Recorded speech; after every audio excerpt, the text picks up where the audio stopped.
Welcome to Kannur Online News.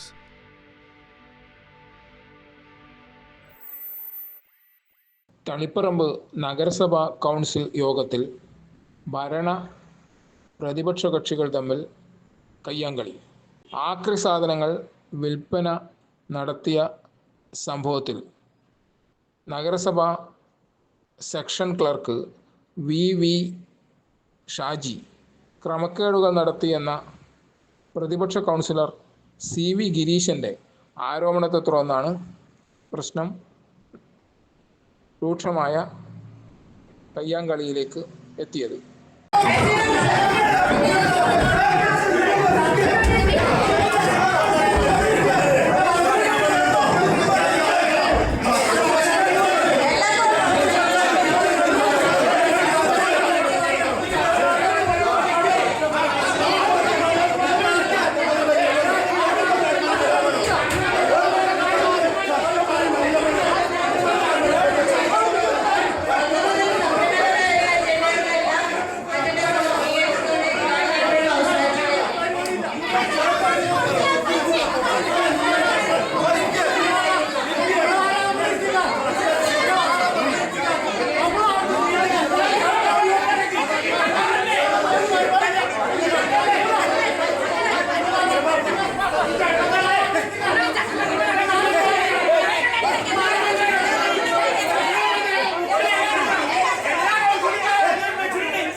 നാട്ടുകാരെ വിഷയം പറഞ്ഞിട്ടുള്ളതല്ല. നമ്മളോട് അതായത് കൗൺസിൽ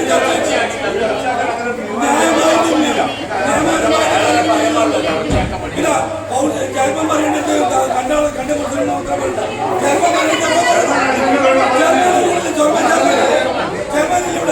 ചെയർമാൻ വരുമാനമാണെങ്കിലേ പ്രതിഷേധം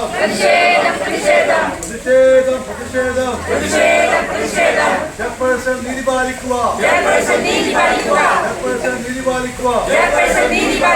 കൗൺസിലറുടെ അവകാശങ്ങൾ അംഗീകരിക്കുക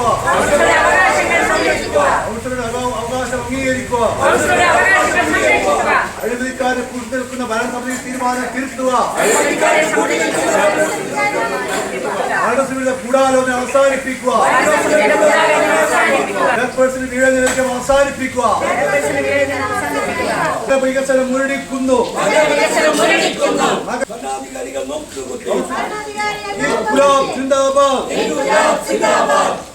പ്രതിഷേധം ചെയർപേഴ്സൺ നീതി പാലിക്കുക. കൗൺസിലിന്റെ അവകാശം സംരക്ഷിക്കുക. പ്രതിപക്ഷങ്ങൾ ചോദ്യം ചോദിക്കുമ്പോൾ അതിന് ബഹളം വെച്ച് തടസ്സപ്പെടുന്നതിനാണ് വൈശ്യന്മാർ അടക്കമുള്ള ഭരണ നേതൃത്വം കൈക്കൊണ്ടു. ഏറ്റവും ജനകീയ പ്രശ്നങ്ങൾ മറ്റത് ഒരുപാട് ചർച്ചയുള്ള ഒരു കൗൺസിൽ കൂടിയാണ് ഇന്ന് നടക്കേണ്ടത്. പക്ഷേ ന്യായമായും കഴിഞ്ഞ കാലത്തെ ഒരു വലിയ അഴിമതിയുമായി ബന്ധപ്പെട്ട് വിഷയം പ്രതിപക്ഷം അജണ്ടയിൽ ഇല്ലാത്തത് ചൂണ്ടിക്കാണിച്ചപ്പോൾ അതിനെ കൊഞ്ഞു കൂട്ടി കാണിക്കുന്ന രീതിയാണ് മുനിസിപ്പൽ ഭരണാധികാരികളും വൈശാഖമാൻ അടക്കമുള്ള മുനിസിപ്പൽ ഭരണാധികാരികളുടെ പക്ഷത്ത് ഉണ്ടായത്. ഇവിടെ പട്ടിയുടെ ശല്യമുണ്ട്, ജില്ലയുമായി ബന്ധപ്പെട്ട വിഷയമുണ്ട്, അങ്ങനെ ഒട്ടനവധി ജനങ്ങളെ ബാധിക്കുന്ന വിഷയമുണ്ട്. ഈ വിഷയങ്ങളെല്ലാം ഓരോന്നോരോന്നെടുത്ത് പരിശോധിക്കുകയാണെങ്കിൽ തികച്ചും കോൺട്രാക്ടർമാരുടെ ഒത്തുചേർന്നുകൊണ്ട് അവരെ സഹായിക്കുന്ന രീതിയിൽ ജനങ്ങൾക്ക് യാതൊരു ഉപയോഗമില്ലാത്ത രീതിയിലേക്ക് കാര്യങ്ങൾ കൊണ്ടുവരികയാണ്. സ്ട്രീറ്റ് ലൈറ്റിൻ്റെ കാര്യം ഒട്ടേറെ കാര്യം നാളായി ഉന്നയിക്കുന്നതാണ്. പക്ഷേ AMC എടുത്ത കോൺട്രാക്ടർമാരുടെ ഒപ്പം ചേർന്നുകൊണ്ട് ജനങ്ങൾക്ക് ലഭിക്കേണ്ട സ്ട്രീറ്റ് ലൈറ്റുകളും ഒന്നും തന്നെ ലഭ്യമാക്കാത്ത രീതിയിലേക്ക് ഭരണസമിതി പോവുകയാണ്. അതുപോലെ തന്നെ നായയുടെ ശല്യം മൂലം ഇവിടെ നാട്ടിലിറങ്ങി നടക്കാൻ കഴിയാത്ത അവസ്ഥയാണ്. ഏറെ പറയുന്നു, നമ്മുടെ 29-ാം വാർഡ് കൗൺസിലർ കോൺഗ്രസിന്റെ കൗൺസിലർ കൂടിയായ രമേശനെ പട്ടി അടിച്ച് ആശുപത്രിയിലാക്കിയ സംഭവമുണ്ട്. എന്നിട്ടും നമ്മുടെ നഗരസഭ വലിയ രീതിയിലേക്ക് അതുമായി ബന്ധപ്പെട്ട് ഏതെങ്കിലും ത്വരിതഗതിയുള്ള നടപടിയിലേക്ക് പോകാൻ ശ്രമിക്കുന്നില്ല എന്നാണ് വലിയ ആക്ഷേപം. അതോടൊപ്പമാണ് പഴയ കുറേ കാലങ്ങളായി നടന്നുകൊണ്ടിരിക്കുന്ന അഴിമതിയുമായി ബന്ധപ്പെട്ട് ഒരു ഉദ്യോഗസ്ഥനെ സെക്രട്ടറി അടക്കം എല്ലാ രീതിയിലും അതിൻ്റെ ക്രമക്കേട് കണ്ടെത്തി നടപടിയിലേക്ക് പോകേണ്ട ഒരു കാര്യമുണ്ടായത്. അപ്പോൾ അവർ യോഗം ചേർന്നുകൊണ്ട് ഷെയറിംഗ് കമ്മിറ്റി ചേർന്നുകൊണ്ട് സെക്രട്ടറിയുടെ ആ വയലോട് നിൽക്കട്ടെ, വീണ്ടും ഒരു സെക്രട്ടറിക്ക് താഴെയുള്ള ഒരു ഉദ്യോഗസ്ഥൻ അത് അന്വേഷിക്കേണ്ട എന്ന രീതിയിലാണ് കാര്യങ്ങൾ കൊണ്ടെത്തിച്ചിരിക്കുന്നത്. ഇതിനെതിരെയാണ് ഞങ്ങൾ പ്രതിപക്ഷം എന്ന നിലയിൽ ശക്തമായി മുന്നോട്ട് പോകാൻ തീരുമാനിച്ചിട്ടുള്ളത്. ഇത് ഇവിടെ കൊണ്ട് അവസാനിക്കുകയില്ല, ഇനിയും ശക്തമായ രീതിയിൽ ഞങ്ങൾ മുന്നോട്ട് പോകും എന്ന് മാത്രമാണ് ഈ വേളയിൽ ഞങ്ങൾക്ക് പറയുന്നത്.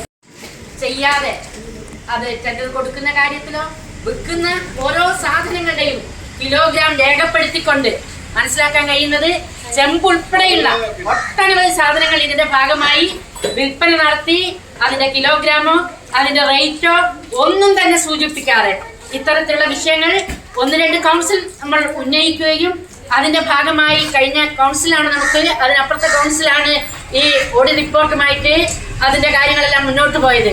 ഇതുമായി ബന്ധപ്പെട്ട് ഈ സ്ക്രാപ്പുമായി ബന്ധപ്പെട്ടുള്ള കാര്യങ്ങൾ ഉദ്യോഗസ്ഥനോട് കൃത്യമായി അതിന്റെ കാര്യങ്ങൾ അന്വേഷിച്ച് ആ കുറ്റക്കാരനായ ആളുകളെ ശക്തമായ നടപടിയെടുക്കണമെന്ന് ആവശ്യപ്പെട്ട സ്ഥിതിയുണ്ടായി. പക്ഷെ 2 കൗൺസിലും അതിനാവശ്യമായ രൂപത്തിലുള്ള ഒരു ഇടപെടൽ നടത്താൻ ഇവിടുത്തെ കൗൺസിൽ തയ്യാറായില്ല.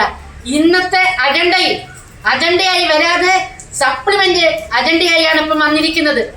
ആ സപ്ലിമെന്റ് അജണ്ട നമ്മൾ നോക്കിയപ്പോൾ അതുവഴി റിപ്പോർട്ട് സെക്രട്ടറി ഉൾപ്പെടെ പരിശോധിച്ച് ഏറ്റവും പ്രധാനമായി ഉള്ള സാമ്പത്തിക ക്രമക്കേട് എന്ന നിലയിൽ ഗൗരവമായ ഒരു പ്രശ്നമാണ് എന്ന നിലയിലാണ് ആ അജണ്ടയിൽ ഉൾപ്പെടെ വന്നത്. എന്നാൽ സെക്രട്ടറിയുടെ താഴെയുള്ള അസിസ്റ്റന്റ് സെക്രട്ടറിയുമായി അന്വേഷണം നടത്തണം എന്നൊരു തീരുമാനം ആണ് ഇതിന്റെ ഭാഗമായി വരുന്നത്. എന്നാൽ ഇവിടെ ഞങ്ങൾ ചൂണ്ടിക്കാണിക്കുന്നത് ഇവിടുത്തെ നമ്മുടെ കൗൺസിലർ ഗിരീശൻ ഉൾപ്പെടെ ഏറ്റവും പ്രധാനപ്പെട്ട ഇതിൽ നടന്ന കാര്യങ്ങളുമായി ബന്ധപ്പെട്ട് 3-4 ക്വസ്റ്റ്യൻസ് ഇതിന്റെ ഭാഗമായി നടന്നിട്ടുണ്ട്. ഏതൊരു കൗൺസിലർക്കും സെക്ഷൻ 17 പ്രകാരം കിട്ടേണ്ട അവകാശങ്ങളുണ്ട്.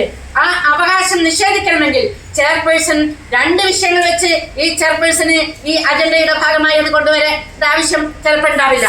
അതൊന്ന് കോടതിയിൽ നടക്കുന്ന ഒരു കേസാണെങ്കിൽ ആ കേസുമായി ബന്ധപ്പെട്ട കാര്യങ്ങളാണെങ്കിൽ ആ നിലയിൽ അങ്ങനെയുള്ള കാര്യങ്ങൾ ഉണ്ടെങ്കിൽ മാത്രമേ ഈ അജണ്ട മാറ്റിവെക്കാൻ സാധിക്കും. പക്ഷെ ഇത്തരത്തിലുള്ള ഒരു കൗൺസിലർക്കുള്ള അവകാശം നിഷേധിച്ചുകൊണ്ട് ദാർഷ്ട്യത്തോടുകൂടി ആണുള്ള ചെയർമാനും അതുപോലെ വൈസ് ചെയർമാനും ഉൾപ്പെടെയുള്ള ഓരോ കൗൺസിലർമാരും ഞങ്ങൾ നിൽക്കുന്ന പ്രദേശത്തേക്ക് കടന്നു വരുന്ന ഒരു സാഹചര്യമാണ് ഉണ്ടായത്. ഇത്തരത്തിലുള്ള അവകാശ നിഷേധനത്തിനെതിരായിട്ടും അതുപോലെ തന്നെ ഈ അജണ്ടയുടെ ഭാഗമായി തന്നെ ജനങ്ങളെ ബാധിക്കുന്ന ഒട്ടനവധി പ്രശ്നങ്ങൾ ഇവിടെയുണ്ട് എന്ന് ഈ പ്രദേശത്തുള്ളവർക്കറിയാം. 2-3 മാസമായി നമുക്കറിയാം പല സ്ഥലത്തും തെരുവ് വിളക്കുകൾ കത്തുന്നില്ല. നമ്മുടെ വാർഡ് സഭകളിൽ ഉൾപ്പെടെ നമുക്കറിയാം ഇത്തരം വിഷയങ്ങൾ ഗൗരവമായി വന്നതാണ്. ഒത്തുകളിക്കുകയാണ്. മാസത്തിൽ വരേണ്ട ഇത്തരം ആളുകൾ 2-3 മാസം കൂടുമ്പം വന്ന് ബാക്കിയുള്ള എല്ലാം തന്നെ എങ്ങനെയാണ് കൈകാര്യം ചെയ്യുന്നത്? ഫിക്സഡായി അവർക്ക് നൽകാൻ പൈസകളെല്ലാം കൃത്യമായി അവർക്ക് നൽകി വരികയും ചെയ്യും. എന്നാൽ ജനങ്ങൾക്ക് ആവശ്യപ്പെട്ടല്ല. പൊട്ടിപ്പൊളിഞ്ഞ റോഡുകളുടെ ഒരു ഭാഗത്ത് ജീർണിച്ചുള്ള ബസ് സ്റ്റാൻഡുകൾ നമ്മുടെ മുമ്പിലുണ്ട്. അവിടെയാണ് കൗൺസിലർക്ക് ചോദിച്ച ചോദ്യങ്ങൾക്ക് ഉത്തരം പോലും നൽകാതെ അവരെ എടുക്കാതെ ഈ കൗൺസിൽ വന്ന എല്ലാ അജണ്ടകളും പാസാക്കി എന്ന് പറഞ്ഞിരിക്കുന്നത്. ഈ ഹീന നടപടികൾക്കെതിരെ ഞങ്ങളുടെ പ്രതിഷേധം ഇവിടെ തുടരും എന്ന് തന്നെയാണ് ഈ സന്ദർഭത്തിൽ പ്രഖ്യാപിക്കാനുള്ളത്. ഇവിടെ സംസാരിക്കുന്നതിന് വേണ്ടി എല്ലാവരെയും സ്വാഗതം പറയുന്നു. സംസാരിക്കാനും അതുപോലെ തന്നെ ഉള്ള കാര്യങ്ങൾ. അതായത് 2024 7-ാം മാസം ഈ ആക്രി സാധനങ്ങൾ ഇവിടെ ലേലം ചെയ്യുകയും ആ ലേലം ചെയ്തയും അതിൻ്റെ ഫയൽ നടപടിക്രമങ്ങൾ പൂർണ്ണമായും പൂർത്തീകരിക്കാതെയാണ് ഇതുവരെ ആ ബന്ധപ്പെട്ട സെക്ഷനിലെ ക്ലർക്ക് മുന്നോട്ട് പോയിട്ടുള്ളത്. അത് സംബന്ധിച്ച് വിവരാവകാശ നിയമപ്രകാരം ഒരാൾ അതിൻ്റെ ഫയൽ ഇവിടുന്ന് വാങ്ങിയിട്ടില്ല. ആ ഫയലിൽ ഒരു പ്രതിപക്ഷത്തെ കൗൺസിലർ എന്ന നിലയിൽ ഞങ്ങളെ ഏൽക്കുകയും അത് പരിശോധിച്ചപ്പോൾ അതിനകത്ത് ലേലം നടത്തിയത് സംബന്ധിച്ചിട്ടുള്ള ഒരു വിവരങ്ങളും ആ ഫയലിനകത്തും രേഖപ്പെടുത്തിയിട്ടില്ല. അല്ലെങ്കിൽ ആ സംബന്ധിച്ചാണ് നമ്മളത് കൗൺസിലിനകത്ത് ഈ വിഷയം ഉന്നയിച്ചത്. തികഞ്ഞ അഴിമതിയാണ് അതിനകത്ത് വന്നിട്ടുള്ളതെന്നുള്ളത് പകൽ പോലെ വ്യക്തമാണ്. അത് സംബന്ധിച്ച് കൗൺസിൽ യോഗത്തിൽ പറഞ്ഞപ്പോൾ അന്നത്തെ കൗൺസിൽ യോഗത്തിൽ ബഹുമാനപ്പെട്ട ചെയർപേഴ്സൺ നമ്മളോട് പറഞ്ഞത് ആ ഫയൽ പരിശോധിച്ച് ആവശ്യമായ നടപടി സ്വീകരിക്കുമെന്നതാണ്. എന്നാൽ തുടർന്ന് 2 കൗൺസിൽ യോഗം പിന്നീട് നടക്കുകയുണ്ടായി. ഞങ്ങൾ മനസ്സിലാക്കിയത് ഈ 2 കൗൺസിൽ യോഗത്തിന് മുമ്പും അതിൻ്റെ ഫയൽ പരിശോധിക്കാനോ ബന്ധപ്പെട്ട ഉദ്യോഗസ്ഥനെ വിളിച്ചു വരുത്താനോ ഒരു നടപടിയും അതിൻ്റെ മേലെ ബന്ധപ്പെട്ട അധികാരികളുടെ ഭാഗത്ത് ഉണ്ടായില്ല. തുടർന്ന് മുനിസിപ്പൽ ആക്ട് റൂൾ 17 പ്രകാരം ഒരു കൗൺസിലർക്കില്ല അവകാശം എന്ന നിലയിൽ കൗൺസിലറോട് ചോദ്യം ചോദിക്കാം എന്നുള്ള അവകാശം വെച്ചുകൊണ്ട് 26/7/2025 ഞാൻ ബഹുമാനപ്പെട്ട ചെയർപേഴ്സൺ ഒരു കത്ത് നൽകിയിട്ടുണ്ടായിരുന്നു. ആ കത്ത് സാധാരണ നിലയിൽ ജനപ്രതിനിധികളുടെ ഒരു അവകാശമാണ്. ആ കത്തിൽ പറഞ്ഞത് പ്രകാരം ആ കാര്യങ്ങൾ തൊട്ടടുത്ത കൗൺസിലിനകത്ത് അജണ്ടയായി വരുന്നുണ്ടാവും. പ്രത്യേകിച്ച് 7 ദിവസം മുമ്പേ, ഇന്നിപ്പോൾ കൗൺസിൽ യോഗം നടന്നു, അതിന് 7 ദിവസം മുമ്പേ തന്നെ അതിന് കത്ത് കൊടുത്തിട്ടുണ്ടായിരുന്നു. ആ കത്തിലെ മറുപടി ആ ചോദ്യം തന്നെ അജണ്ടയിൽ ഉൾപ്പെടുത്തി ബഹുമാനപ്പെട്ട ചെയർപേഴ്സൺ ഈ കൗൺസിലിനകത്ത് തരേണ്ടതാണ്. എന്നാൽ പൂർണ്ണമായും ആ ചോദ്യങ്ങൾ നിഷേധിക്കാൻ ഈ ചെയർപേഴ്സൺ തയ്യാറായി എന്നുള്ളതാണ്. സാധാരണ ഈ ചോദ്യം നിഷേധിക്കാൻ ചെയർപേഴ്സൺ അധികാരമുണ്ട്. പക്ഷേ അതിന് മതിയായ കാരണങ്ങളുണ്ട്. ആ കാരണങ്ങൾ എന്ന് പറയുന്നത് ഒന്ന് കോടതി സംബന്ധമായ എന്തെങ്കിലും തർക്കങ്ങളുള്ള വിഷയങ്ങളാണെങ്കിൽ അതിന് മറുപടി പറയാൻ തയ്യാറുള്ള സാഹചര്യം ചോദ്യങ്ങൾ നിഷേധിക്കും. നഗരസഭയ്ക്ക് പുറത്തുള്ള വിഷയങ്ങളാണെങ്കിൽ അത് സംബന്ധിച്ച് ചെയർപേഴ്സൺ മറുപടി പറയാത്തതുകൊണ്ട് തന്നെ ആ ചോദ്യം നിന്ന് നിഷേധിക്കും. എന്നാൽ തികച്ചും നഗരസഭയുമായി ബന്ധപ്പെട്ടുകൊണ്ട് ഇതിനകത്ത് നടന്നിട്ടുള്ള ഒരു ക്രമക്കേടുമായി ബന്ധപ്പെട്ടുള്ള കാര്യങ്ങളാണ് ഞങ്ങൾ ഉന്നയിച്ചിട്ടുള്ളത്. അത് മറുപടി കിട്ടാത്ത സാഹചര്യത്തിലാണ് ഇത് നിയമപരമായി ഇതിൻ്റെ ചോദ്യം ചെയർപേഴ്സണോട് ചോദിക്കുന്ന നിലയുണ്ടായി. എന്നാൽ അതിനെ കൗൺസിൽ അജണ്ടയിൽ ഉൾപ്പെടുത്തി ഈ കാര്യങ്ങൾ ഒന്നും ഞങ്ങളുടെ അവകാശങ്ങൾ നിഷേധിക്കുന്ന നിലയാണ് ചെയർപേഴ്സൻ്റെ ഭാഗത്തുണ്ടായിട്ടുള്ളത്. സ്വാഭാവികമായിട്ടും മനസ്സിലാക്കേണ്ടത് ബന്ധപ്പെട്ട ഉദ്യോഗസ്ഥരെ സംരക്ഷിക്കുന്ന നടപടിയാണ് ഭരണാധികാരിയുടെ ഭാഗത്ത് ഉണ്ടായിട്ടുള്ളതെന്നുള്ളതാണ് ഏറ്റവും പ്രതിഷേധാർഹം. കൗൺസിലിനകത്ത് വന്നിട്ടുള്ള മറുപടിക്ക് പോലും യോജിച്ച നിലപാടല്ല ബഹുമാനപ്പെട്ട ചെയർപേഴ്സൺ ഈ യോഗത്തിൽ അത് സ്വീകരിച്ചിട്ടുള്ളത്. സാധാരണ നിലയിൽ ഒരു കൗൺസിലർക്കുള്ള അധികാരം, ആ അധികാരം നിഷേധിക്കുന്നതിന് കാരണങ്ങളുണ്ട്. എന്നാൽ ആ കാരണങ്ങളൊന്നും അല്ലാതെ പൂർണ്ണമായും തികച്ചും അവഗണിക്കുന്ന നിലയിലേക്ക് നമ്മുടെ ചോദ്യങ്ങളെ അവഗണിച്ചപ്പോഴാണ് കൗൺസിലിനകത്ത് നമ്മളെ പ്രതിഷേധം ഉയർത്തിക്കൊണ്ടിരുന്നത്. ഇതെല്ലാം സൂചിപ്പിക്കുന്നത് സ്വാഭാവികമായിട്ടും അഴിമതിക്കാരെ സംരക്ഷിക്കാനും അതിൻ്റെ ഒരു പങ്ക് പറ്റുന്നവരായി ഇന്ന് ഭരണസമിതിക്കാർ മാറി എന്നുള്ളതാണ്. അതുകൊണ്ട് തന്നെയാണ് ഇത് ഞങ്ങളുടെ അവകാശ നിഷേധത്തിലൂടെ അവരെ സംരക്ഷിക്കുന്ന നിലപാട് സ്വീകരിച്ചിട്ടുള്ളത്. തികച്ചും പ്രതിഷേധാർഹം. ചെയർപേഴ്സൺ ഇന്നത്തെ യോഗത്തിനകത്ത് മറുപടി പറഞ്ഞത് അവസാനത്തെ അജണ്ടയായി സപ്ലിമെൻ്ററി അജണ്ടയായിട്ട് അത് ഉൾപ്പെടുത്തിയിട്ടുള്ളതാണ്. സപ്ലിമെൻ്ററി അജണ്ടയായിട്ട് ഉൾപ്പെടുത്തുമ്പോൾ തന്നെ ഞാൻ പറഞ്ഞ പോലെ 7 ദിവസം മുമ്പേ കൊടുത്ത കൗൺസിലറുടെ കത്ത് അത് ഈ നിയമപരമായി ആ ചോദ്യങ്ങളായി കൗൺസിലിനകത്ത് അജണ്ടയിൽ ഉൾപ്പെടുത്തേണ്ടതാണ്. ആ ചോദ്യം ആ അജണ്ടയുടെ ഭാഗമായി വരുന്ന സമയത്ത് തന്നെ ചെയർപേഴ്സണകത്ത് വേണമെങ്കിൽ മറുപടി പറയാം. ആ ചോദ്യങ്ങൾ സംബന്ധിച്ചുള്ള മറുപടി അവസാനത്തെ സപ്ലിമെൻ്ററി അജണ്ടയിൽ ഉൾപ്പെടുത്തിയിട്ടുണ്ട്. ആ ഘട്ടത്തിൽ മറുപടി പറയാമെന്ന് പറയാം. പക്ഷേ ആ ചോദ്യങ്ങൾ പോലും നിഷേധിക്കുന്ന നിലയിലേക്ക് തികച്ചും നമ്മുടെ കൗൺസിലർമാരോട് കാണിക്കുന്ന നിഷേധമാണ് ഇന്ന് ചെയർപേഴ്സൻ്റെ ഭാഗത്തുണ്ടായിട്ടുള്ളത്. വിചിത്രമായൊരു സംഭവം അതിനകത്ത് പറഞ്ഞ് സപ്ലിമെൻ്ററി അജണ്ടയിൽ നമുക്ക് കാണാൻ വേണ്ടി കഴിയും. ബഹുമാനപ്പെട്ട പത്രപ്രവർത്തകർ ഉൾപ്പെടെ ഇത് കിട്ടിയിട്ടുണ്ട്. അതിനകത്ത് പറഞ്ഞിട്ടുള്ളത് സ്റ്റിയറിംഗ് കമ്മിറ്റി ഈ വിഷയം പരിശോധിച്ചിട്ടുണ്ട്. പരിശോധിച്ചതിൻ്റെ അടിസ്ഥാനത്തിൽ ഗുരുതരമായ വീഴ്ച കണ്ടെത്തിയിട്ടുണ്ട്. ആ ഗുരുതരമായ വീഴ്ചയുടെ അടിസ്ഥാനത്തിൽ അത് സംബന്ധിച്ച് നടപടി സ്വീകരിക്കുന്നതിന് ബന്ധപ്പെട്ട സീനിയർ സൂപ്രണ്ട് എന്ന നിലയിൽ അസിസ്റ്റന്റ് സെക്രട്ടറി എന്ന നിലയിൽ രേഖാ സൂപ്രണ്ടിനെ ചുമതലപ്പെടുത്തുന്നത്. വിചിത്രമായ സംഭവമാണ്. സ്റ്റിയറിംഗ് കമ്മിറ്റിയിലേക്കാളും വലിയൊരു പിന്നെ അന്വേഷണം ഇവിടെ നടക്കാനുണ്ടോ? സെക്രട്ടറി കൂടി അംഗമായ സ്റ്റിയറിംഗ് കമ്മിറ്റി, സെക്രട്ടറിയാണെന്നല്ലോ ഈ ഉദ്യോഗസ്ഥൻ മേധാവി ഇടുന്നത്. ആ ഉദ്യോഗസ്ഥ മേധാവി കണ്ടെത്തിയിട്ടുള്ള ക്രമക്കേടുകൾ അത് സംബന്ധിച്ച് സ്റ്റിയറിംഗ് കമ്മിറ്റി തന്നെ ശുപാർശ ചെയ്യാവുന്നതാണ് കൗൺസിലിലേക്ക്. അതിന് പകരം സീനിയറായിട്ടുള്ള ഉദ്യോഗസ്ഥൻ അല്ലെങ്കിൽ സെക്രട്ടറി എന്ന നിലയിൽ ആ ശുപാർശ എവിടെ ചെയ്യുന്നു?